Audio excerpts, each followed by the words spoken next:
मेरा नाम कार्लोस है और मैं मेक्सिको सिटी का एक स्थानीय पत्रकार हूँ। मेरी नौकरी मुझे अक्सर रहस्यमयी और डरावनी जगहों की खोज में ले जाती है।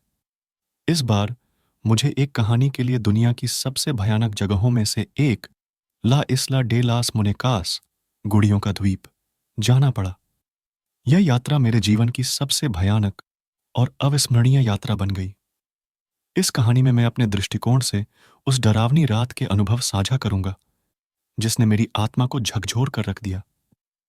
ला इस्ला डे लास मुनेकास मेक्सिको सिटी के पास की एक छिपी हुई द्वीप है जो अपने अजीब और भयावह माहौल के लिए जानी जाती है। यह द्वीप हजारों पुरानी और टूटी फूटी गुड़ियों से सजा हुआ है जिनमें से कई के सिर कटे हुए हैं और आंखें गायब हैं।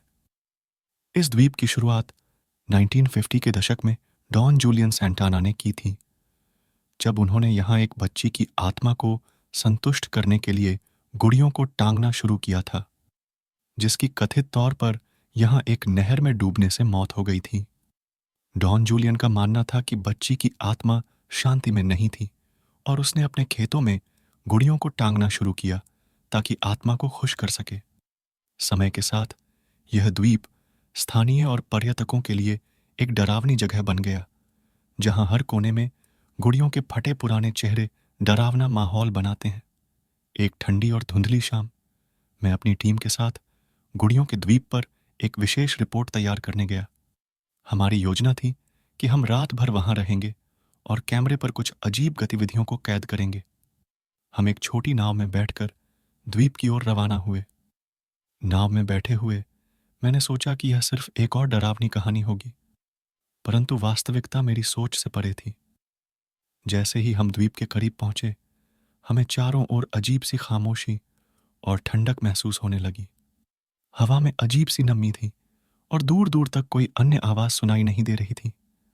द्वीप पर कदम रखते ही मैंने देखा कि हर पेड़, हर झाड़ी पर पुरानी और टूटी फूटी गुड़ियां लटकी हुई थीं। उनकी खाली आंखें और विकृत चेहरे हमें घूर रहे थे, मानो वे हमारे आगमन की प्रतीक्षा कर रही हों। हमने द्वीप के बीच में एक कैंप साइट तैयार की और अपने कैमरे और उपकरण स्थापित किए। रात के करीब 10 बजे, जब अंधेरा पूरी तरह से फैल चुका था, हमने अपने उपकरणों को चालू कर दिया और कैमरे की रोशनी में द्वीप का मुआयना करने लगे। जैसे ही हम द्वीप पर घूमने लगे, हमें हर जगह अजीब आवाजें सुनाई देने लगीं। फुसफुसाहटें, कदमों की आवाजें और कभी-कभी किसी के रोने की आवाज। मुझे लगा जैसे कोई हमें देख रहा है, परंतु जब भी मैं मुड़कर देखता, वहां केवल गुड़ियां ही नजर आतीं। रात के करीब 12 बजे हम कैंप साइट पर वापस लौट आए और अपनी रिकॉर्डिंग की समीक्षा करने लगे। तभी हमारे कैंप साइट के पास की झाड़ियों से अचानक से कुछ अजीब सी आवाज आने लगी। हमें लगा कि शायद कोई जानवर होगा, पर जैसे ही हमने टॉर्च की रोशनी झाड़ियों पर डाली, हमें वहां कुछ नहीं दिखाई दिया। हम वापस अपनी रिकॉर्डिंग पर ध्यान देने लगे। तभी कैमरे की स्क्रीन पर हमने देखा कि एक पुरानी गुड़िया अचानक हिलने लगी। हमने सोचा कि शायद हवा के कारण ऐसा हुआ होगा, पर वहां हवा का कोई अता पता नहीं था। जैसे ही हमने आगे बढ़कर उस गुड़िया को उठाने की कोशिश की, वह अपने आप हिलकर गिर गई। मेरी टीम के साथी डर के मारे कांपने लगे और हमने तुरंत वहां से निकलने का फैसला किया। जैसे ही हम अपनी नाव की ओर बढ़ने लगे, हमें अचानक नहर के किनारे किसी के खड़े होने का एहसास हुआ। मैंने टॉर्च की रोशनी उस दिशा में डाली और देखा कि वहां एक धुंधला साया खड़ा था जो हमें देख रहा था।